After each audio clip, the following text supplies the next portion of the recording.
I was caught. I done lots of crimes. Some of them I got away with. I think it's a good job. Best of luck to whoever got the few quid.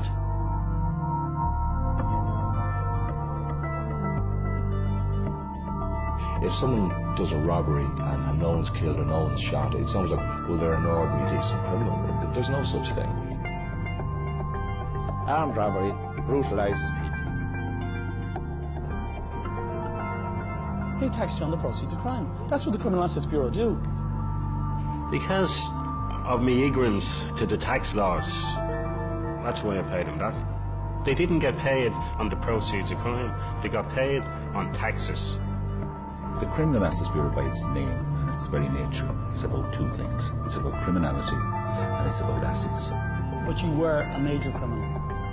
Well, I don't know what is a major criminal. Like, I mean, is a major criminal a guy who doesn't pay his tax? Is that a major criminal? No, a person who's involved in two of the biggest armed robberies in the history of the state is a major criminal. Well, that's not me.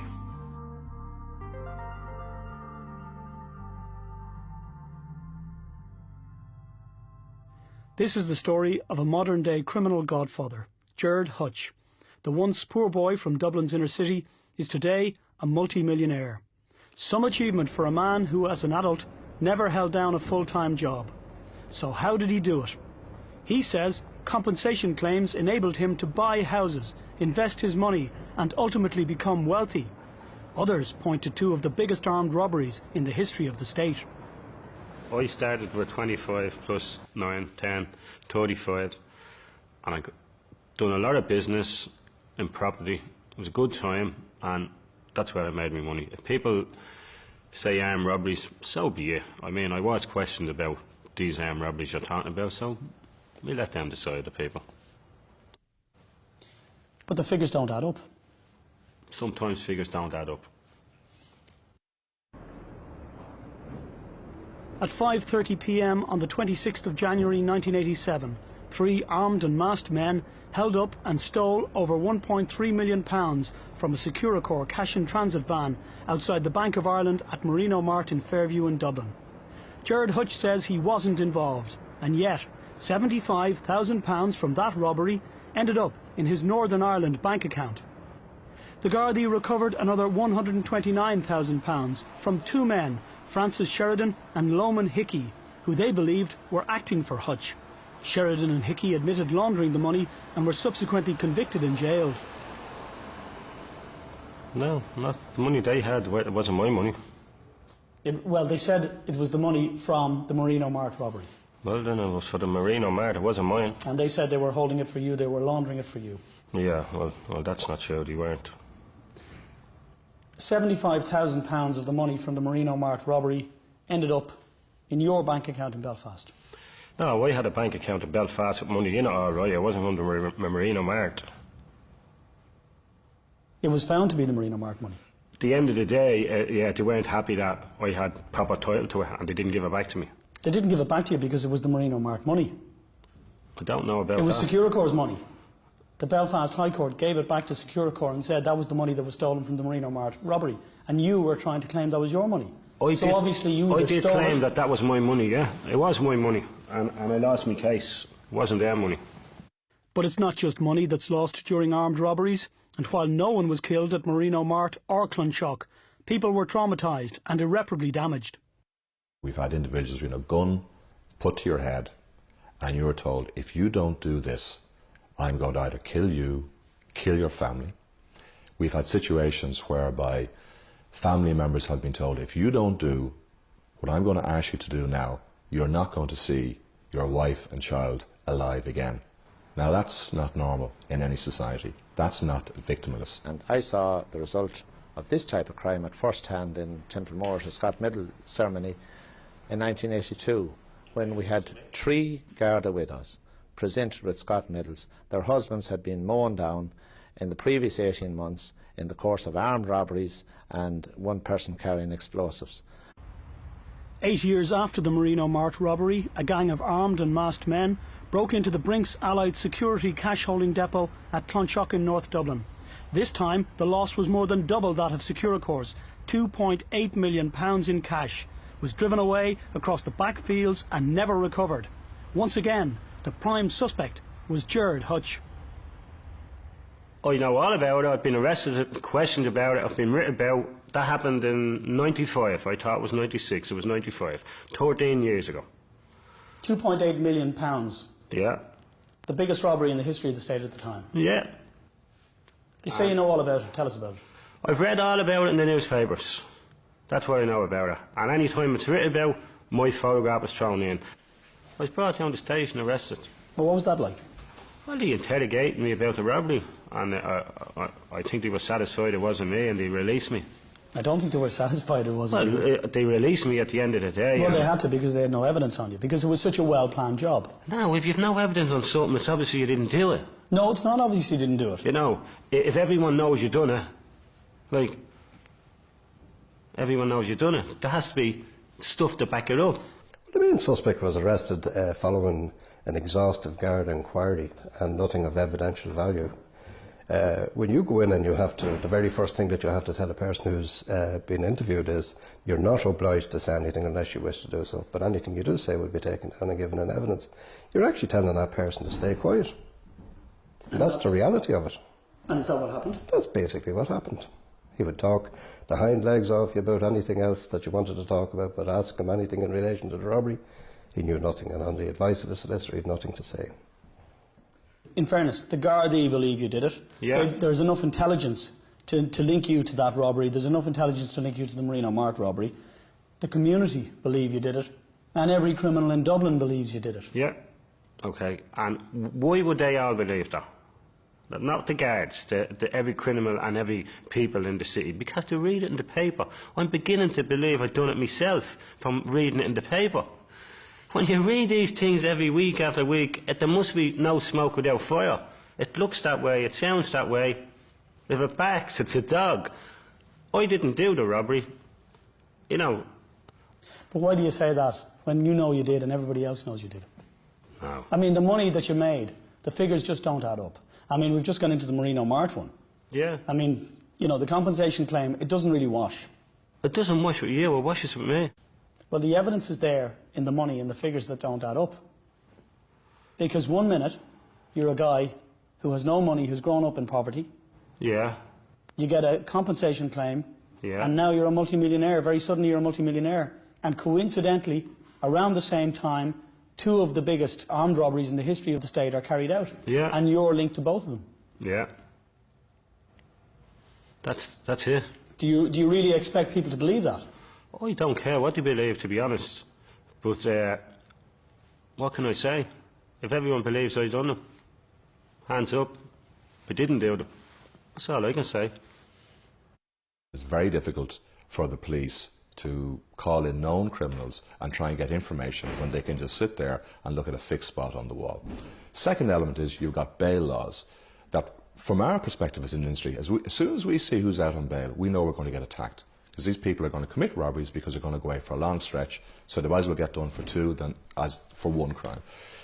The third element is that the judicial system, and we've seen it from tribunals, etc., it's just so long, so convoluted, it can take years from the time someone's picked up for the time that they're prosecuted. Gerry Hutch says he is now a respectable, legitimate businessman. He drives a Hummer around town. A perfect gentleman, he carries, amongst others, debutantes to the ball.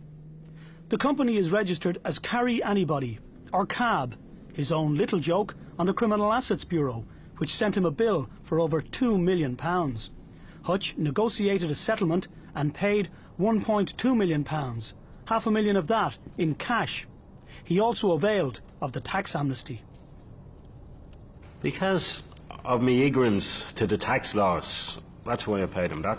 I built up a portfolio of property and I had bank accounts, and this is it. I didn't pay me tax. They taxed you on the proceeds of crime. That's what the Criminal Assets Bureau do. The Criminal Assets Bureau tax people. I mean, well, when you say the proceeds of crime, it's tax. Not paying your tax is a crime. And that is, if you mean that way. No, that's a different crime. But it's a crime, so they've probably taxed me on that type of a crime. But they didn't take money off me from security van robberies and say, we want their tax out of that. There are people out there who would have you believe that a certificate of tax clearance meant that people were innocent of criminality. A certificate of tax clearance is just that. It is not a certificate of innocence. We tax the proceeds of crime. Criminal Justice Bureau, by its name and its very nature, is about two things. It's about criminality and it's about assets. And it's about linking those assets derived from criminality back to criminality before we can bring a case before the courts. I had a problem with the amount you were looking for because I couldn't afford that amount. Well, we came to an arrangement and we settled. You still have your money? And lots of I it. still have a few quid, of course. That was the deal. Can't leave in your new it. You have to meet people halfway. The tax settlement has not, however, given Gerry Hutch the respectability he wants and says he's now entitled to. While he admits to associating with major criminals, he claims he retired from crime when he last came out of prison 23 years ago. He's still, however, known as a crime boss, and for this he blames the tabloid media in general and one newspaper in particular. You have the Sunday World particularly, if they're writing about incidents that's happening for the last 10, 15 years, no matter who is shot in Dublin, or who does a robbery, or who is doing drugs, they throw my photograph in right beside them all the time. They make it out that Gerry Hutch, the boss of crime, and if they put me in with a photograph with people who were shot and they're saying I'm the boss of crime, it makes me look like that I'm the leader of this pack and all that type of stuff, which is totally untrue. In a statement to Primetime this afternoon, the Sunday World said it stands over everything it has written about Mr. Hutch over the years. But you are a convicted criminal. Oh yes, a convicted criminal, yeah, I know that. But not a convicted armed robber, not a convicted hitman, you know, no, not convicted drug dealer, no. There's so many things, you know. Gerry Hutch was born into poverty on the 12th of April 1963, and it's poverty he blames for his own criminality. Well, as a kid, like, I mean, my first conviction was for stealing a red bottle of lemonade. I got a fine, and then I was involved in another crime as a kid, stealing and breaking into shops. There was nothing around. I mean, first up, best dressed. I had no choice. You had to get into crime to feed yourself. My mind, dress yourself. Poverty is not an excuse for committing crime. I have served in some of the more neglected areas of this city, and the amount of decent people that I've met far, far, far outweighs the people who have gone and committed crime. They never would steal to put bread on their table. In Mountjoy prison, 15 thrown into it. I have a kid now, 15, and I look at the kid and I say, my God, when I was 15, I was in prison. I mean, I was in prison with murderers, rapists, bank robbers, everything in a male prison, full of all them. I mean, that's not right. It was like going to college for criminals. Gerry Hutch was always different, somewhat distant from those he grew up with in the north inner city. He taught himself to read and write in prison, didn't drink, smoke or take drugs, and he says he despises drugs because of what they do to individuals and communities. What would concern me is the media linking me to the drug trade. The drug culture is the scourge of the country. All towns, everywhere has it. But I mean, the Justice Minister and the department should make it illegal to have drugs in your system. And go into a party, people taking drugs, arrest them, take a DNA, you have drugs in your system, it's against the law, now you're nicked. The Hutch family name is well known in organised crime circles in Dublin, not just because of Gerard's reputation, but also because of the activities of his nephews, Derek Delboy Hutch, the late Christopher Bouncer Hutch, and Gerry Hutch. These pictures are horrific, blood being washed off the streets following a murder. But this is the shocking reality of gangland crime today, where there's no respect for human life. Gerry Hutch was driving this Jeep when Patrick Doyle was attacked in it and shot dead in Spain last month. I feel if they're involved in serious crime, they're very foolish to be involved in serious crime, but they're my nephews, there's probably 50 guys out there are 50 family members with the same name as Hutch, and if one of them gets into trouble, whether he's a relative or a friend, it lands on my door with the media. I'm thrown in, my photograph is thrown in. But they are serious players. They are serious players. Well, I have kids myself. I have a wife and I have 5 kids, and my kids are not involved in crime. But Gerry Hutch was also accused of shooting Paul Dicey Riley in December 2006. Riley first made a statement to Gardai in hospital, but subsequently not only retracted it, he also went to court and said he had gotten all mixed up and didn't know what he had been saying. Gerry Hutch was acquitted of the charges. Wasn't there a meeting of the Hutches after that? No, I wasn't involved in any meeting with anybody. I mean, if, like, Dicey Riley was alleged that he was shot, and the young lad was arrested and put in custody, and he faced trial on it. And, he made a statement identifying Gerry as the shooter. Against him, that he done it, and then he retracted his statement.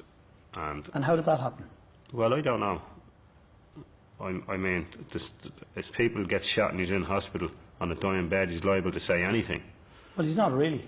It came to some arrangement, or he must have realised it wasn't him. I don't know exactly the details of it, but if he changed his statement, he changed his statement. People would make statements, and they would, you know, at the particular time, they would have every intention of standing by them.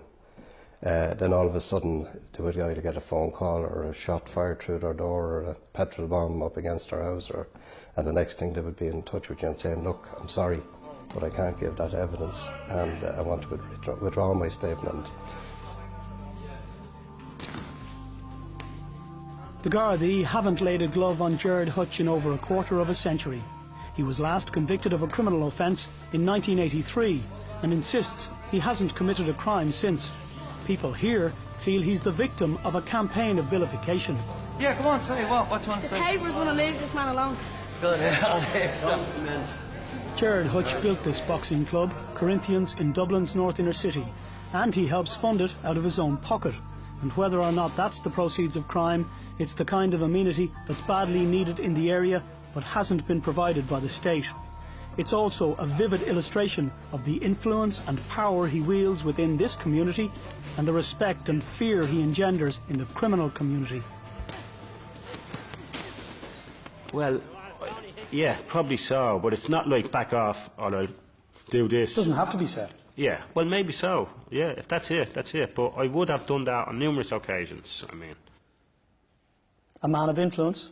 Probably so. Like, I mean, a guy came up to me one day, one of the councillors, one of the local councillors, and he said, there's a guy there and he's owed 30 grand, or not 30 grand, 10 grand for drugs, and the drug dealer is giving him a terrible time, and he's telling them that he's going to get you, the sorter. I says, well, tell him that the kid gave me the money, and that's the end of that. It is the end of it. Rather than see some kid getting seriously injured because he owes a debt, which is disgraceful, but these things happen. And if you can just say, oh, it's nothing to do with me, which it isn't, but if some woman comes over who you grew up with and says her son is, you have to kind of give her a dig out. That type of thing, you know. What about the criminal that sort of sets himself up as the mediator in the community, the guy who says that he can talk to both the ordinary people and the criminals who are terrorising the community? Mr. Fix-It. The Gardai are the only lawful authority to deal with crime in this country. That's our responsibility. We're custodians of the peace. That's our job. What I would say to people living in communities is to give anybody that sets themselves up in that position a very wide berth. What sanctions has that person? And that can only lead to more criminality and more pain and trauma for people. Another reason why he's feared is because he was suspected of being involved in the murder of Mel Cox, a scrap dealer who, in the summer of 1987, was shot dead in the garden of his Blanchardstown home. It's widely believed, but like so much about him, it has never been proven that Gerry Hutch did it, and he vehemently protests his innocence. Did you know Mel Cox? No. You didn't know him? Didn't know. He was from the north inner city? From the north inner city, and I didn't know Mel Cox. I heard of him being shot dead, but I didn't know him. A 43-year-old scrap dealer, he was shot in the front garden of his house in Blanchardstown in the summer of 1987. Yeah. He was from your community. Yeah, but I didn't know him. Do you think he's part of the reason why you have a reputation of a man to be feared? It probably is, but I'd never met that man. And, like, I'd know his wife and their family, but I've never met that man. Did you have a row with him in a pub? No. Because that's the word down there. Yeah, but that's all nonsense, because I've never had a row with the man. And that's the reason why he ended up dead. Well, it's totally people in the without community- foundation. Sorry? It's not true. Gerry Hutch is unique in that he can move with apparent ease among criminals and law-abiding citizens. He says he sleeps well at night and is not worried about getting shot in his bed, not like Martin Foley or the few of his other surviving contemporary criminals. Gerry Hutch has not been convicted of any of the armed robberies he's been blamed for. In fact, he has no conviction for armed robbery and hasn't been convicted of any crime in the last 25 years. Gerry Hutch says his crime is tax evasion, and whether that's true or not, he's now living very well off the proceeds of crime. He may be retired, but few believe he's fully reformed. My house was broken into twice. I'm talking about victims of crime. Like, I've been a victim of crime. And what did you lose? I called the ambulance for them.